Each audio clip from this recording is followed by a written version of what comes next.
Buen día a todos. Espero que tengan un buen día. Les voy a, quiero tocar un tema hoy que es el tema de la tamización prenatal para diagnóstico de cromosopatías y lo voy a hacer pues desde la perspectiva y del punto de vista del ginecólogo. Voy a mencionar algunas cosas de las pruebas genéticas tratando de explicar en forma muy simple, muy básica la forma en que esas pruebas se realizan, pero no voy a profundizar mucho porque esa no es mi área de experiencia y realmente no conozco la operación de ese tipo de procedimientos. Am, pero entonces vamos a comenzar con una pequeña reseña histórica sobre cómo se inició pues el abordaje de la tamización prenatal para definir qué bebés tenían riesgo de aneuploidía. Am, la forma inicial que fue más cruda para calcular el riesgo de una enfermedad cromosómica fue usar marcadores demográficos y el más usado y que incluso pues se utiliza el día de hoy es la edad materna.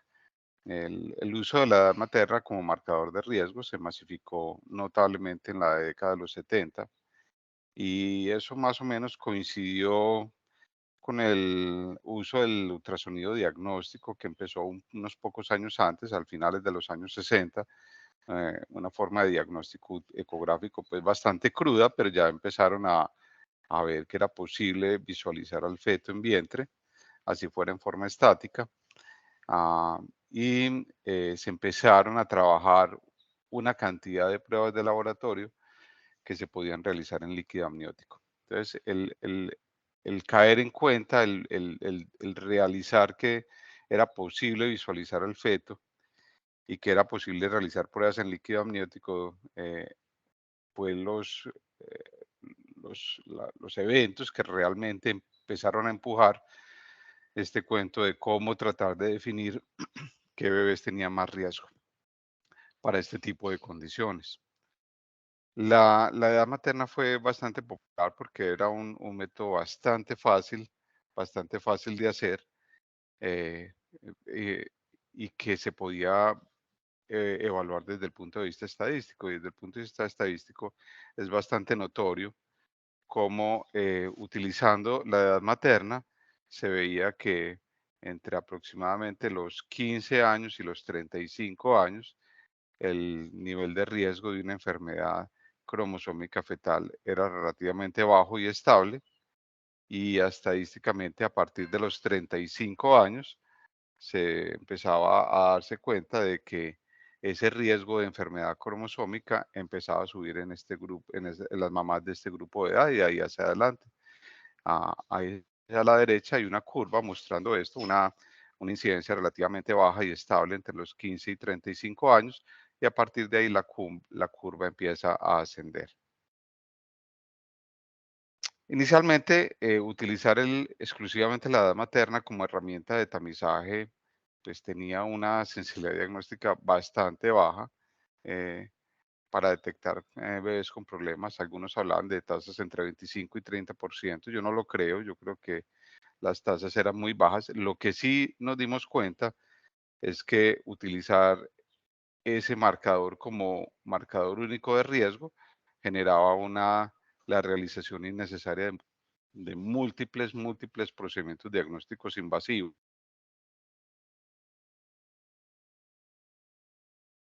Realizaban aproximadamente en esa época, en la época de los 70, unos entre 90 y 100 procedimientos invasivos para detectar un feto con una cromosopatía, es decir, una tasa de detección bastante pobre. Eso fue evolucionando con el tiempo y los protocolos de tamización fueron cambiando y evolucionando y mejorando hasta llegar a la década de los 90. Yo no voy a hablar de los cambios que se fueron dando a lo largo de esos 20, 30 años, ah, pero en este momento nosotros básicamente realizamos una modalidad de tamización que se inició en esa década, en la década de los 90, que en inglés se conoce como First Trimester Enhanced Screening, que sería como la tamización de primer trimestre mejorada o ampliada. Eso es realmente lo que hacemos hoy en día en forma masiva, que sería la combinación de marcadores ecográficos fetales con biomarcadores maternos. Eso es lo que básicamente hacemos hoy. Las personas que más trabajaron esta modalidad diagnóstica, esta modalidad de tamización, fueron Nicolaides, Brambati, Spencer, eh, dependiendo de los trabajos que uno lea, pero la sensibilidad diagnóstica para la trisomía 21, que es la cromosopatía más frecuente en los seres humanos, cuando se utilizaba la prueba ecográfica que ustedes ven a la derecha, que es la medición de básicamente de la sonolucencia nucal y el hueso nasal, eh, combinada con biomarcadores, tiene una sensibilidad dependiendo del autor que va entre el 85 y 90%, y sin biomarcadores maternos, que es generalmente como se trabaja en Colombia. En Colombia es, hay una probabilidad baja de que las aseguradoras le autoricen a las pacientes los biomarcadores maternos.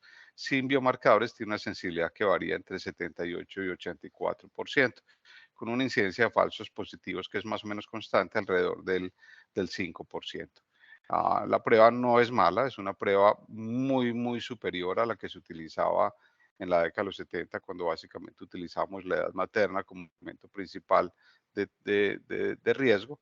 Ah, Definitivamente la evolución ha sido bastante positiva en el tiempo. Ahora, si uno coge esta tamización de primer trimestre ampliada o mejorada y la combina con un estudio morfológico del segundo trimestre realizado entre la semana 20 y 24, la sensibilidad diagnóstica puede variar entre el 88 y el 96%. O sea, es bastante, bastante buena cuando se combinan pues múltiples estudios, y eso es básicamente lo que en general estamos haciendo hoy. Am, Luego de 30 años pues, de estar básicamente utilizando esta prueba, entonces nos llega a nosotros, y esto es lo que ha estado entrando en los últimos años, lo que es la revolución o el boom de lo que se llama el NIPT. El NIPT, por sus siglas en inglés, es el Non-Invasive Prenatal Testing, que es básicamente una forma de detección no invasiva de riesgos de aneuploidías y trastornos genéticos. Eh, Inicialmente se comenzaron a ofrecer para evitar embarazos no deseados, es decir, embarazos de padres que no querían tener bebés con algún tipo de anomalía cromosómica, para ofrecer terminación temprana en embarazos con patología grave, o en el caso pues de que las padres decidieran continuar el embarazo, simplemente ir preparando a la familia ante la posibilidad de un evento adverso.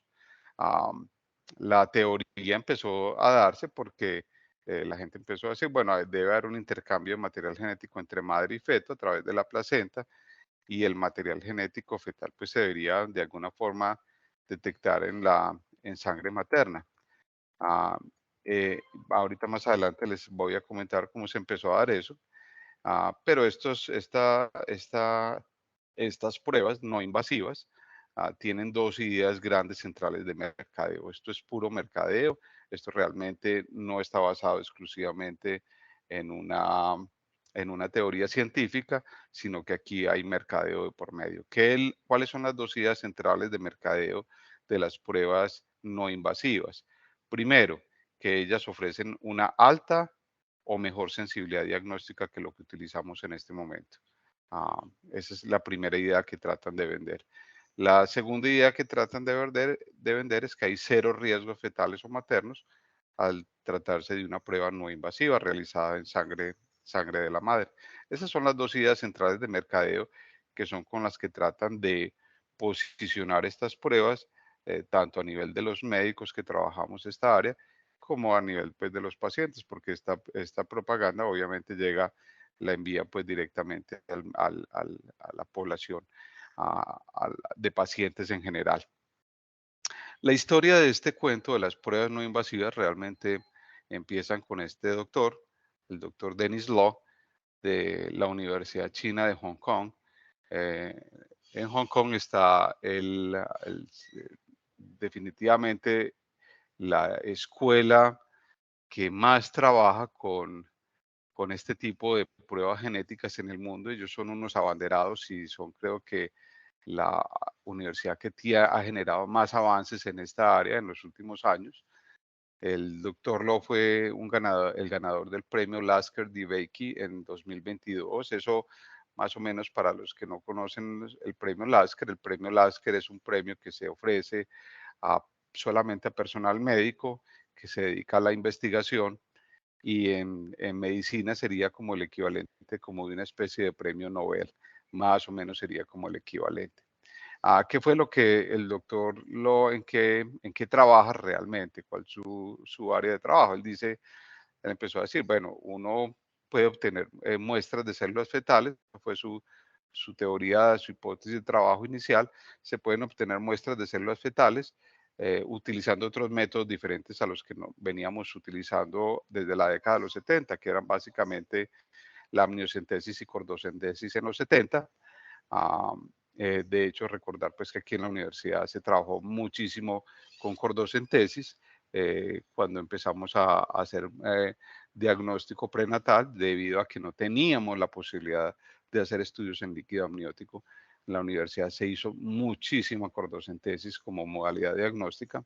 Ah, entonces, en la década de los 70 empezamos a hacer amnicordo.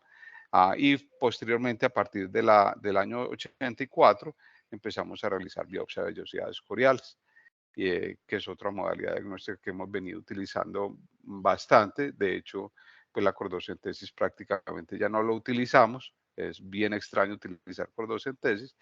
La amniocentesis sigue siendo la modalidad diagnóstica que más hacemos, pero la biopsia de vellosidades coriales ocupa un espacio muy importante que ha ido dejando la cordo, y pues nosotros realizamos bastantes biopsias de vellosidades coriales. Yo creo que uno hace un par de vellosidades coriales por semana, como mínimo, pues más o menos. Entonces, esta pregunta se la empezaron a hacer muchos en la década de los 70, desde los 60, perdón, pero el doctor Lo fue el primero que empezó a madurar este cuento. Los primeros intentos se hicieron tratando de identificar células fetales nucleadas para extraer el DNA. El problema de identificación de estas células fetales nucleadas es que son extremadamente raras en sangre materna, muy, muy raras, y tienen este pequeño inconveniente, es que esas células, aparte de difíciles de encontrar, esas células son capaces de perdurar por años en la circulación materna. Entonces, quiere decir que muchas veces representan información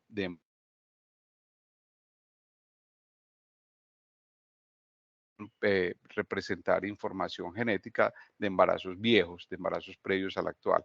Entonces, tienen esas dificultades grandes. Son muy difíciles de analizar, muy difíciles de purificar, y a la larga, después de tanto esfuerzo y tanto sobrecosto, porque es muy costoso esta técnica, se vio que la sensibilidad no era superior a las pruebas que estábamos utilizando, es decir,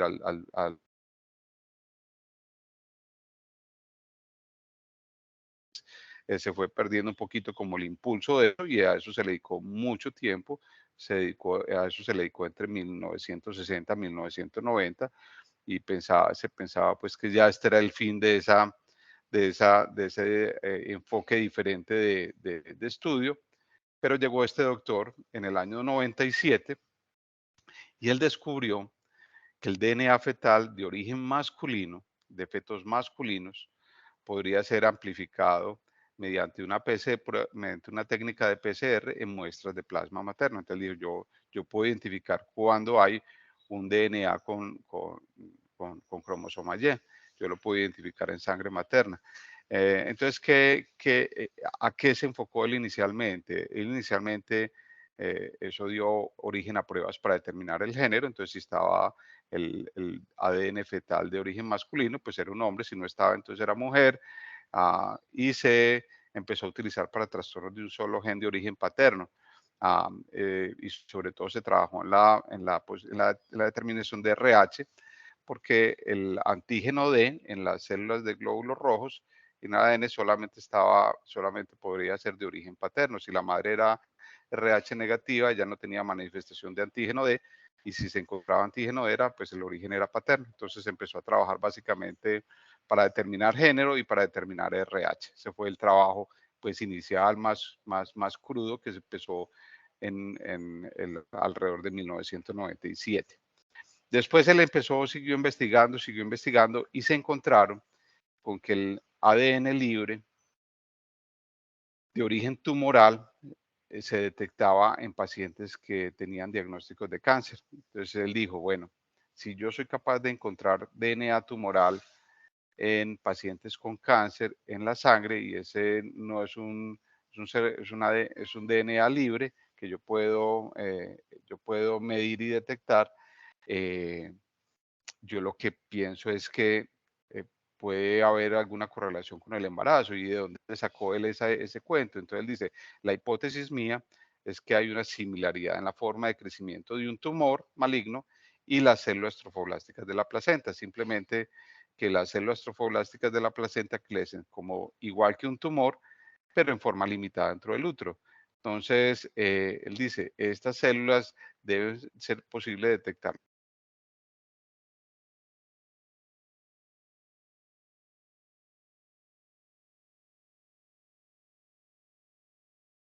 especialmente a lo igual, pues en solamente en fetos de género masculino. En el año 2008, en eso estuvo trabajando él entre el año 97 y 2008, estamos hablando entonces que son aproximadamente unos 11 años que estuvo dedicado a esta investigación y encontraron que en el plasma materno había cantidades significativas de ADN libre, es decir, que entre los líquidos corporales maternos, el líquido corporal materno que más fácil y más cantidades tenía de ADN libre fetal era el plasma. Cuando hacían la medición en pacientes en embarazo, encontró que más o menos el 10% de este ADN provenía o procedía de la placenta y que esto obviamente iba a tener una representación del genoma fetal. Am, cuando él encontró esto, él dijo, bueno, si yo encuentro y puedo aislar este material en el plasma materno, yo soy capaz de determinar si existe una aneuploidía en el feto al contar simplemente la secuencia marcada que está asociada a cada cromosoma. Entonces él mandaba unas sondas en que marcaba los 23 cromosomas y entonces era capaz de decir si había cromosomas de más o cromosomas de menos en esa muestra. Como les decía, pues las mayores concentraciones de ADN fetal se encontraron fue en plasma. Ellos también encontraron, por ejemplo, que si las tomas de las muestras maternas se hacían entre las semanas 11 y 17, más o menos coincidiendo con el periodo de screening ecográfico, de tamización ecográfica, encontraban más o menos o entre 3 y 4% de ADN libre fetal en sangre materna. Y si la muestra la tomaban en el último trimestre, la concentración subía más o menos al 6 al 7%.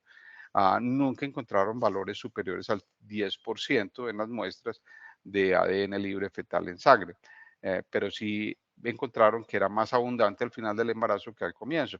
El problema de al final del embarazo es que son diagnósticos pues ya muy tardíos y realmente a nosotros lo que nos interesa, lo mismo que a los padres y a los médicos tratantes, es hacer diagnósticos tempranos, no hacer diagnósticos tardíos. Pero de todas maneras, una concentración de 3 a 4% de ADN libre en esas primeras semanas de embarazo, pues eso era muy superior a las técnicas que se usaban anteriormente. Am, en cuanto a la persistencia del material fetal en sangre materna, que era una de las dudas que atormentaba pues a esta gente, porque los trabajos entre la década de los 60 y 90 que trabajaron con células nucleadas, vieron que muchas de esas células nucleadas de ADN fetal realmente venían de embarazos previos, de embarazos que ya habían pasado tiempo atrás. Entonces ellos dijeron, vamos a mirar cuánto persiste el DNA fetal libre en sangre materna cuando se termina un embarazo. Entonces ellos vieron que medir el ADN fetal libre en sangre materna después de un parto es indetectable más o menos unas 2 horas después del alumbramiento placentario. Entonces ya se quitaron ese problema de encima, la persistencia de este material en sangre materna. El ADN libre solamente persiste unos pocos minutos aparentemente y ellos fueron absolutamente incapaces de detectarlo 2 horas después del alumbramiento. ¿Cuál es el valor predictivo positivo de las pruebas que nosotros utilizamos hoy día? Es decir, la prueba del primer trimestre con biomarcadores maternos. El valor predictivo positivo de estas pruebas va entre el 12 y el 35%, es decir, un valor predictivo positivo bastante bajo, pero tiene valores predictivos negativos muy altos, valores predictivos negativos que realmente bordean el 100%. Ah, Cuando utilizamos DNA fetal libre en plasma materno, en población de riesgo, y la población de riesgo aquí entonces nos vamos a basar en edad, como ya vimos en las diapositivas iniciales, entonces en la población de 35 años o más, si utilizamos el DNA libre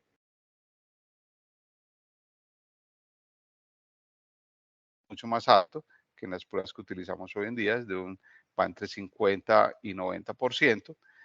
Y en población de bajo riesgo, menor de 35 años, el valor predictivo positivo sigue siendo superior a la prueba actual y con un valor predictivo positivo que va entre el 20 y el 75%. Es decir, de todas maneras superior a lo que utilizamos ahora. El valor predictivo negativo muy similar, alrededor del 100%. En eso las dos pruebas son bastante acertadas y muy similares. Entonces, ¿qué hacemos nosotros cuando tenemos una prueba de tamización actual de alto riesgo? Es decir, con lo que hacemos hoy en día, es decir, primer trimestre, biomarcadores. Entonces, cuando tenemos una prueba de alto riesgo, entonces las pacientes la remiten para una prueba diagnóstica invasiva, ya sea en líquido amniótico o para hacerle una biopsia de vellosidad corial. Pero se ha visto, obviamente, y nosotros nos damos cuenta cuando nos remiten los resultados, y todos los que hacemos este tipo de procedimientos, nos damos cuenta que muchas veces los resultados llegan normales, con pruebas supuestamente de alto riesgo. Entonces, uno siempre que trata de hacer, que tratar de mejorar esto y disminuir esos números. Entonces la pregunta es cómo mejorar pues el abordaje del paciente, el protocolo diagnóstico, si lo cambio por otro, si realizo otro tipo de pruebas. Eh, entonces uno dice, bueno, ¿qué vamos a hacer para mejorar eso? Entonces, una cosa es en las pruebas no invasivas, ellos dijeron, nosotros podemos mejorar en las pruebas no invasivas, ah, mejorar la sensibilidad diagnóstica. Eso es en lo que ha venido trabajando en los últimos años el doctor Law. Entonces él dice, no, es que yo le puedo mejorar eso y le puedo hacer una secuenciación de las moléculas de ADN libre en el plasma materno hacia al azar, y yo mejoro la sensibilidad diagnóstica mucho, y él dice que puede ser del 99% con falsos positivos muy bajos. Y lo mismo tanto para trisomía 21, trisomía 18 y trisomía 13, que es la que tiene la sensibilidad diagnóstico más baja. Me llama mucho la atención porque ecográficamente la trisomía 18 y la 13 son muy llamativas, tienen muchos positivos, pero en estas pruebas diagnósticas no invasivas tienen menos sensibilidad diagnóstica que la trisomía 21. Él también trabajó con monosomía X. Todas en conjunto tienen una alta sensibilidad diagnóstica con esta secuenciación paralela que él propone hacer del DNA libre en el plasma materno, y con falsos positivos pues bastante bajitos. Esa es la propuesta que él hace para tratar de que las pacientes no lleguen a estudios invasivos. Pero que de todas maneras hay gente que dice, bueno, pero de todas maneras esa es la propuesta que él hace para no hacer tanto procedimiento invasivo, pero hay unas dudas sobre esas pruebas. Primero, pues una de las, de las dudas que le genera a algunos investigadores es que estas pruebas no invasivas en realidad tienen poco tiempo de uso, se han venido usando en los últimos 10, 11 años aproximadamente. Los estudios de validación de los resultados de estas pruebas básicamente se han hecho en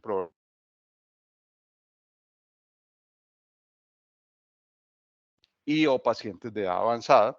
ah, en los pacientes que tienen tamización positiva, eh, realmente se ha visto que no hay una tasa alta de confirmación en muestra fetal. ¿Qué quiere decir eso?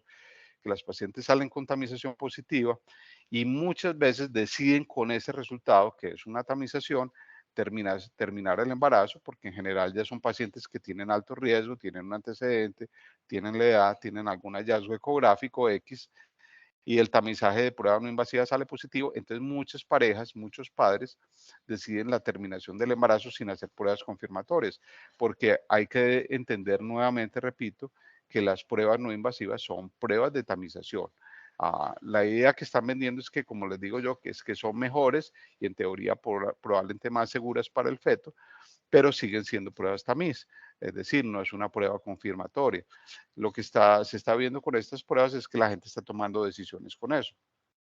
Entonces, eh, no hay como una claridad, yo creo que de pronto en los padres, puede que también en algún personal médico, pero yo creo que principalmente en los padres, de que estas pruebas, a pesar de que las quieran mejorar de esta forma o que sugieran la posibilidad que se puede mejorar en forma notoria, realmente todavía hoy en día no se trata de una prueba que genere un diagnóstico definitivo.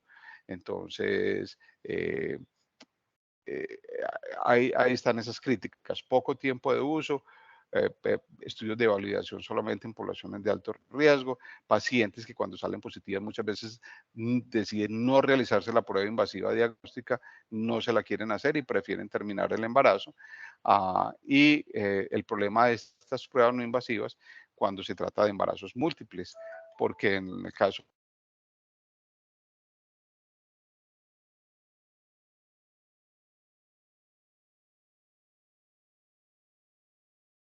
que se tiene. ¿Por qué esta confusión en los embarazos múltiples? La confusión en los embarazos múltiples es porque obviamente aquí hay una mezcla de ADNs fetales eh, que, que, que se va a dar. Eh, por ejemplo, cuando hay muerte de uno de los gemelos o en casos de gemelos evalescentes, ese feto que desapareció o murió podría tener un material genético anómalo en comparación con el feto sobreviviente que podría tener un material genético normal. Y este ADN dicen que puede ser detectado hasta 8 semanas después de la muerte. Yo puse unas interrogaciones ahí en la diapositiva porque si en el posparto no se puede detectar el ADN fetal libre después de 2 horas, no entiendo, no me quedó claro por qué el ADN fetal de un bebé que ya murió puede seguir siendo detectable hasta 8 semanas después. No pude encontrar la explicación, por eso la coloqué aquí, pero es indiscutible pues de que cuando uno utiliza estas pruebas no invasivas, uno está midiendo, en caso de embarazos múltiples, la representación del material genético de 2 bebés, de los cuales no necesariamente los dos están enfermos, y eso sí es real. Hay anomalías placentarias que se pueden presentar hasta en el 1% de las embarazadas, donde hay mosaicismos que pueden afectar única y exclusivamente el tejido placentario y el trofoblasto. Ah, pero una prueba de ADN fetal en plasma materno podría tener resultados anómalos con fetos que son normales, donde el material genético anómalo está limitado solamente a la placenta. Entonces hay que tener cuidado porque eso se puede presentar hasta máximo en el 1% de las embarazadas, esos mosaicismos placentarios, pero el feto es normal.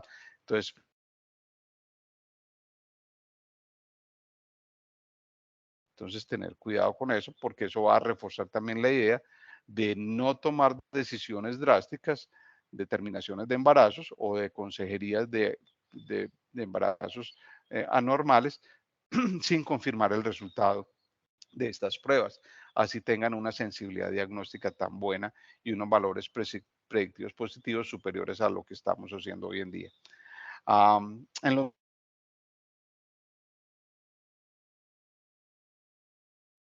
y el fetal, eh, hay una alta proporción de fragmentos de DNA materno en la madre.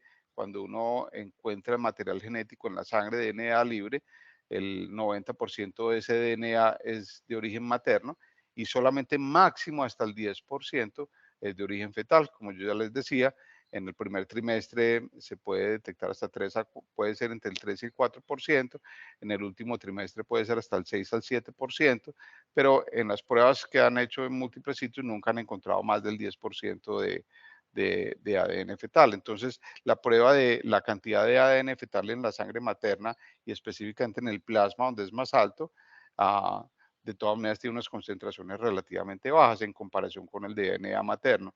Y por eso a veces como las muestras, la cantidad de material es relativamente de todas maneras pequeño, eso puede explicar por qué esas pruebas no invasivas tienen fallas en el resultado entre el 1 al 5% de las pruebas. No han resultado. No han resultado porque no detectan material.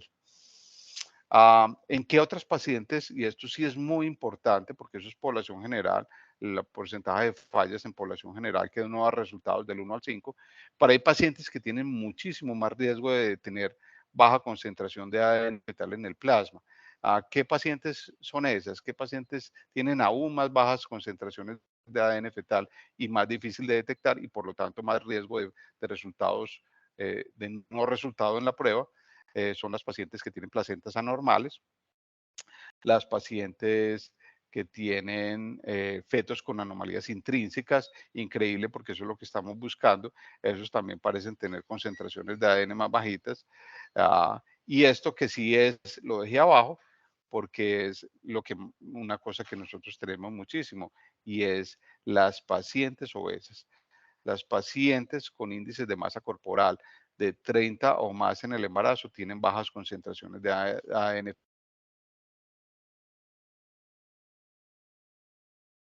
De la población obstétrica nuestra está entre sobrepeso y obesidad. Son pacientes, las pacientes maternas nuestras son pacientes en general mayoritariamente pasadas de peso. Entonces, estas pacientes pues tienen bajas concentraciones de ADN fetal. La otra cosa es no tomar las muestras en edades gestacionales muy tempranas. Mientras más temprano se toma la muestra, mayor la posibilidad de que se genere una falla o una ausencia de resultados, también por lo mismo, por bajas concentraciones. Ya vimos que a medida que progresa el embarazo, la concentración del material genético en la sangre materna pues va aumentando. Am, el cuento de los pacientes con cáncer, esos pacientes maternas que pudieran tener cáncer, podrían generar falsos positivos. Esto frecuentemente lo que se dan estas pacientes es que se reportan resultados con múltiples aneuploidías o, o unas aneuploidías raras que son incompatibles con desarrollos fetales normales y ese ADN que se está midiendo o detectando, que es bastante anormal, realmente proviene no del bebé, sino de células tumorales. Eh, entonces hay que tener en cuenta que en una paciente con cáncer en embarazo se pueden resultar este tipo de falsos positivos. Am, Otra fuente de ADN anormal, aparte del cáncer, los ejemplos anteriores eran ejemplos de baja concentración de ADN, no de ADN anormal, sino en baja concentración.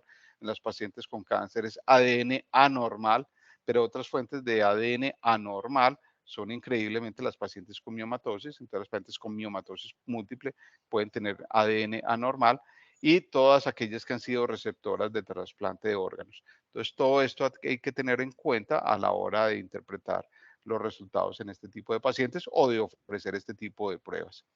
Am, Hay unas técnicas que el doctor Lo quiere hacer en estas muestras de ADN fetal libre de plasma materno, pero que dicen que pues, no están claramente validadas y es también hacer un microarray o valorar microdeleciones en otras cromosopatías no tan frecuentes como la 21, 18 y 13, como serían la 9, 16, 22.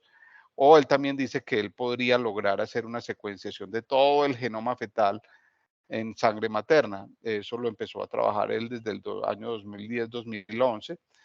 También ha estado trabajando en enfermedades de un solo gene, como las talasemias y como las hiperplasias suprarrenales. O sea, esto lo que está es abriendo una puerta gigante. El hombre está trabajando en eso, ha trabajado toda su vida en esto. Y pues en este momento esto es solamente desde el punto de vista de experimentación, pero, pero no sabemos pues hasta qué punto va a llegar este hombre con todo eso. La idea que él tiene de todas maneras es mejorar las pruebas tanto, tanto, tanto, que la gente se abstenga pues de realizarse procedimientos invasivos. Este término que se utiliza aquí, el término de la biopsia líquida, es un término pues bastante comercial. Eso viene pegado de la idea de prueba de mejor sensibilidad, de menor riesgo. Entonces, también para lograr que a uno se le meta en la cabeza, en el disco duro, esta terminología, entonces utilizaron el término de biopsia líquida. Y eso es lo que se está vendiendo en los últimos par de años. Entonces dice, biopsia líquida es el término que se está utilizando para la valoración de ADN fetal en plasma. Ah, ellos dicen que eh, definitivamente, pues obviamente tenemos un cambio en la perspectiva, lo que es en los protocolos diagnósticos, en el diagnóstico prenatal. La biopsia líquida no solamente se puede utilizar para detectar bebés en riesgo de cromosopatías, sino que también se podría utilizar en la tamización del cáncer, en el seguimiento en pacientes post-tratamiento de cáncer o en el seguimiento de pacientes trasplantados para detectar rápidamente un rechazo. O sea, no solamente se puede aplicar en el área del diagnóstico prenatal, sino también básicamente en estas tres áreas adicionales. Pero que esto nos está haciendo ver las cosas distintas, claro que sí. ¿Qué pruebas, qué otros problemas adicionales todavía tenemos con las biopsias líquidas? Si es que vamos a empezar pues a acuñar este término del biopsia líquida, que tienen un costo superior todavía a las pruebas de tamización de primer trimestre, y eso pues es bastante evidente en nuestro medio. La diferencia de costos es aproximadamente unas 6 veces superior, es decir, en las pruebas no invasivas, la biopsia líquida tiene un costo más o menos 6 veces superior a la tamización convencional si no se utilizan los biomarcadores maternos, y utilizando los biomarcadores maternos tiene un costo superior aproximadamente unas 3 veces más. Entonces, en un sistema como el de nosotros, donde tenemos tanto problema de financiación y generado pues también con las políticas del gobierno, es difícil pues poner los dos sistemas pues a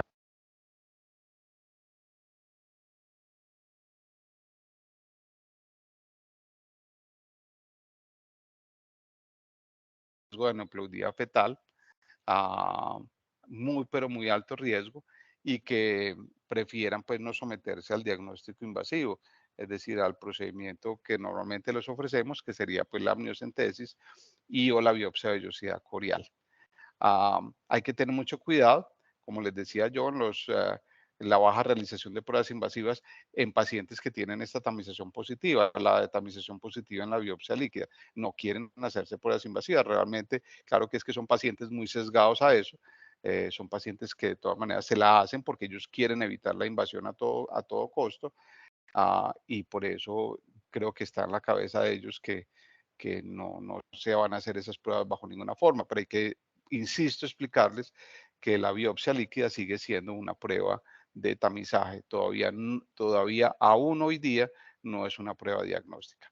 En cuanto a los riesgos adversos de las pruebas invasivas, yo pienso que la consejería también la deberíamos hacer las personas que hacemos ese tipo de procedimientos. Pues hay personas que llevamos casi 30 años haciendo pruebas diagnósticas invasivas, que más o menos tenemos una idea de cuáles son los riesgos, de cuántos eventos adversos se nos presentan, y esas consejerías de los eventos adversos en las pruebas invasivas las están haciendo personas que nunca en su vida han hecho un procedimiento de estos, y no creo que eso sea correcto porque yo creo que el escenario que le pintan al paciente no es igual al que nosotros les haríamos.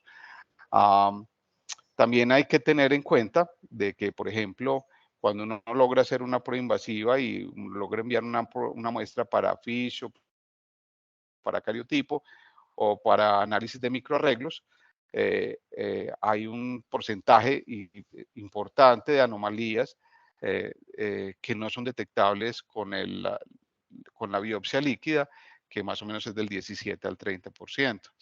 Es decir, que la biopsia líquida no va a detectar todo lo que uno quisiera realmente detectar. ¿Cuáles serían entonces las recomendaciones actuales? Las recomendaciones eh, es que, es que obviamente hay que entender que hay unas técnicas de mercadeo para vender la biopsia líquida o para promover el uso de esta líquida, promover el uso de esta técnica, perdón, entre médicos y pacientes. Hay que advertirle de todas maneras a los médicos y a los pacientes que la toma de decisiones importantes, sobre todo lo que es la terminación de un embarazo, basada exclusivamente en el resultado de estas pruebas, no debería hacerse exclusivamente con esas herramientas. Hay que entender también que la información que proveen las pruebas convencionales actuales de DNA fetal son muy comparadas todavía, en realidad, en comparación con la combinación de FISH, cariotipo y análisis de microarreglos y lo que es el WES, que es el análisis secuencial del exoma. Ah, entonces, puede que en algún momento estas dos técnicas se comparen y se igualen. Para allá va el trabajo del doctor Law, pero en este momento, cuando yo logro hacer una prueba invasiva, yo ofrezco al paciente un diagnóstico más amplio, más completo, donde yo puedo ver cosas que la prueba no invasiva no vio, y sobre todo con la combinación de eso, cuando yo utilizo el FISH y cariotipo o cuando yo uso el FISH y el microarreglo, esas dos combinaciones generan más diagnósticos. Y ahora con la utilización del WES, que es el análisis de secuencial del exoma, que ahorita lo voy a mencionar pues brevemente sobre cuál es esa técnica.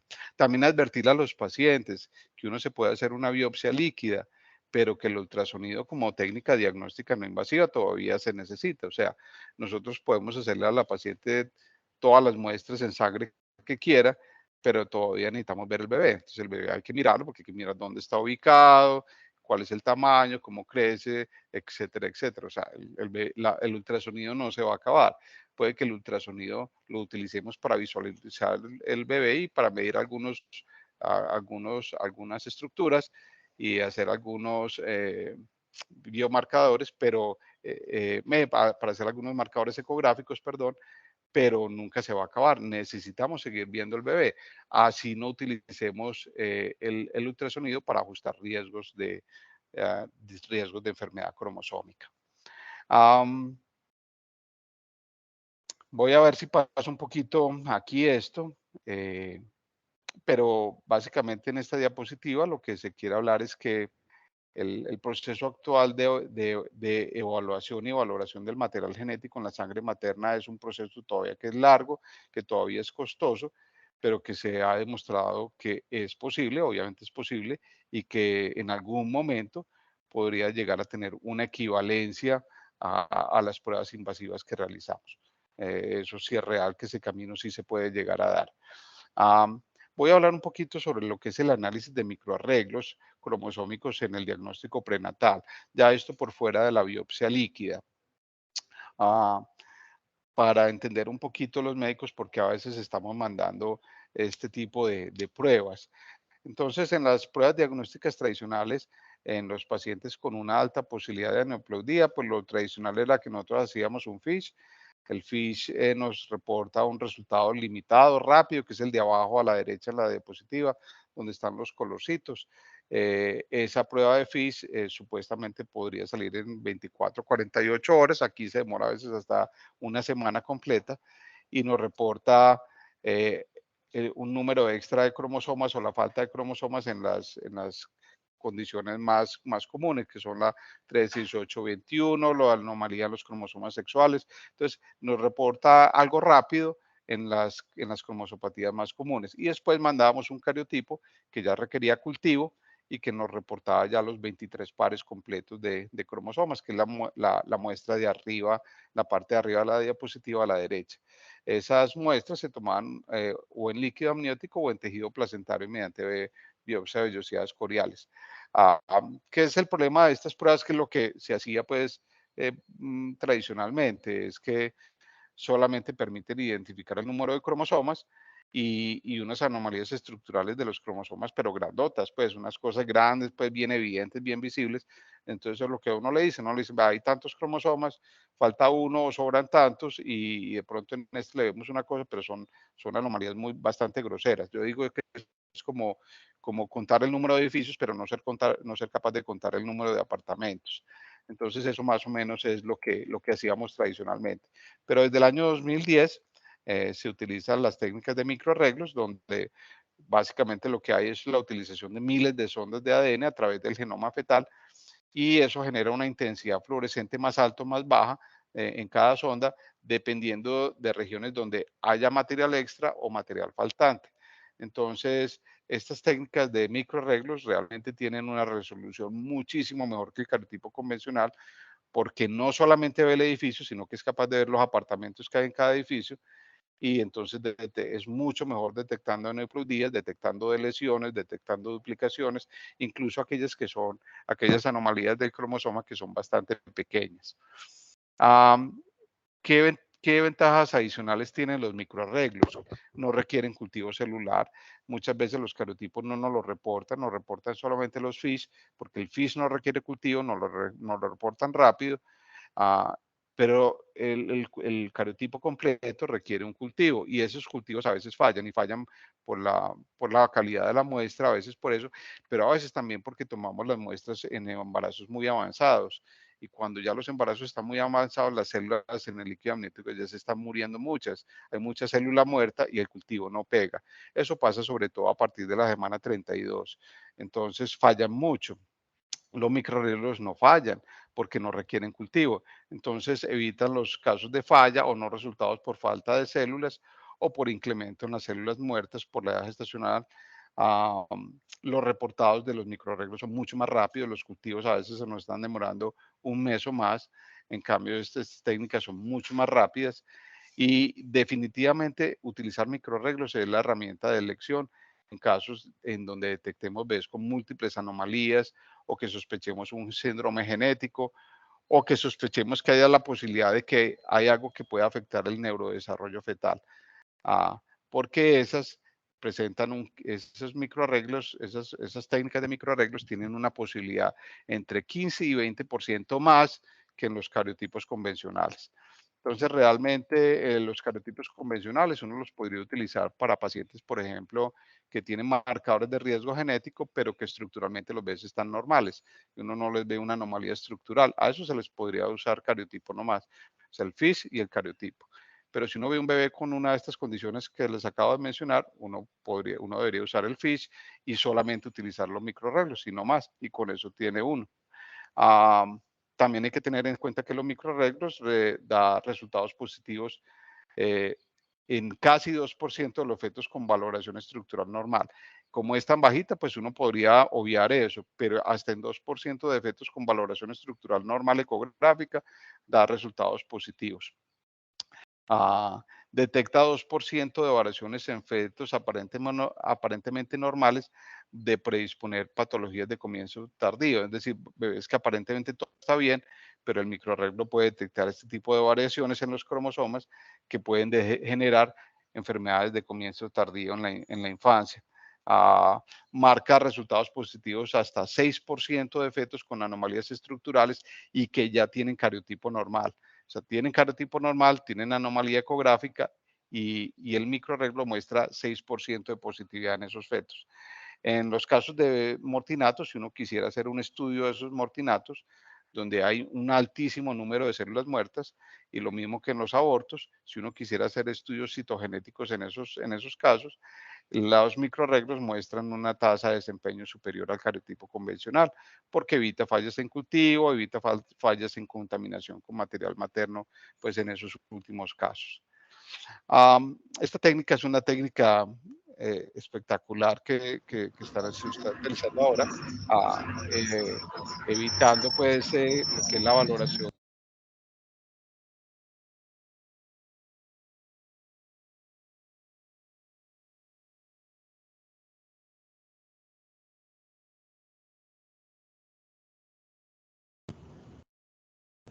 Doctor, se le cerró el micrófono.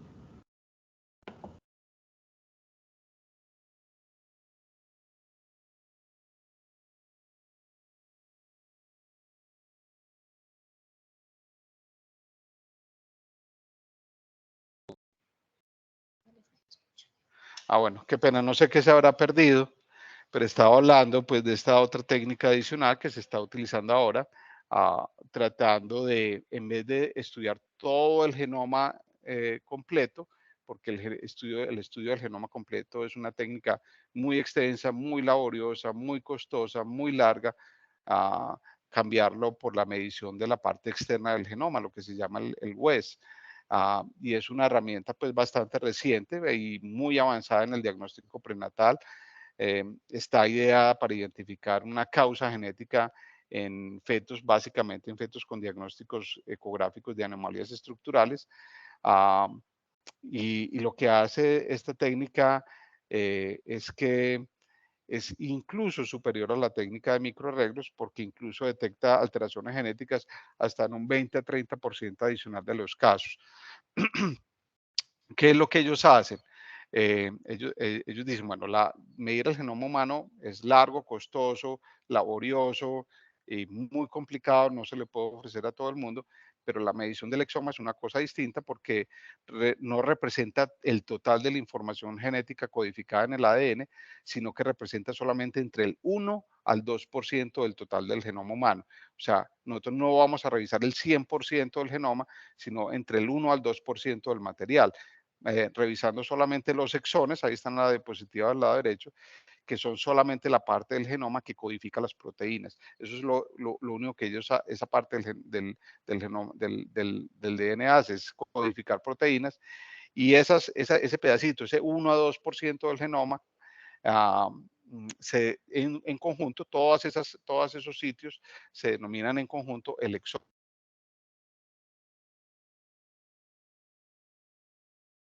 que es mucho más barato, es mucho más fácil, es mucho más corto, genera resultados mucho más rápidos, no genera tanta acumulación de información. Y en esos exomas, en esa parte donde se codifican las proteínas, está acumulado el 85% de las mutaciones causantes de enfermedad fetal. Ahí está el 85% de las mutaciones. No las estaríamos estudiando todas, pero estaríamos estudiando la gran mayoría de ellas, valorando solamente el 1 al 2% del material genético. Entonces, dicen que esto, pues definitivamente esto va a ser una cosa que va a revolucionar el diagnóstico prenatal porque se puede utilizar en bebés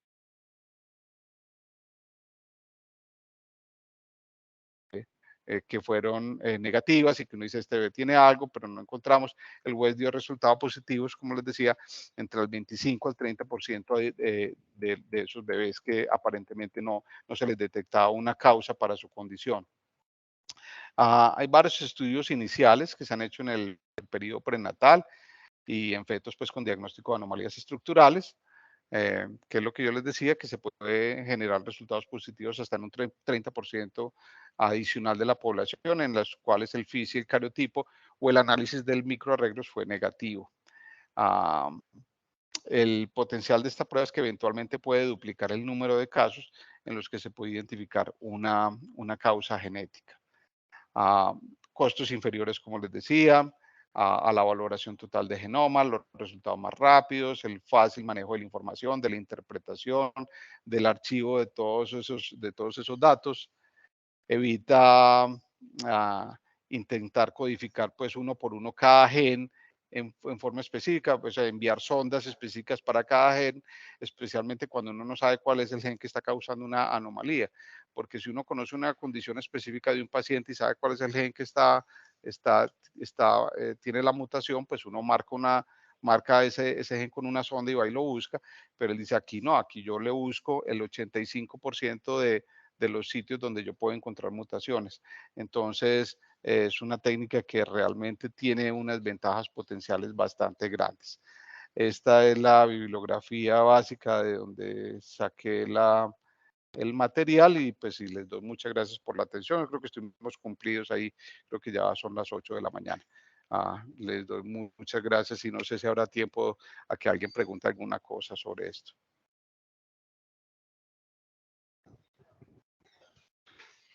¿Estará abierto el micrófono, Joa? No tengo ni idea.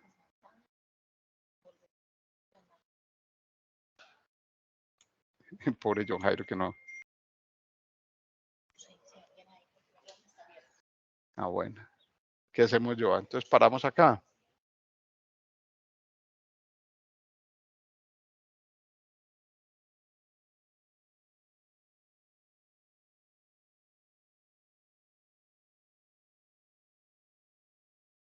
Entonces, tú dirás, Joa.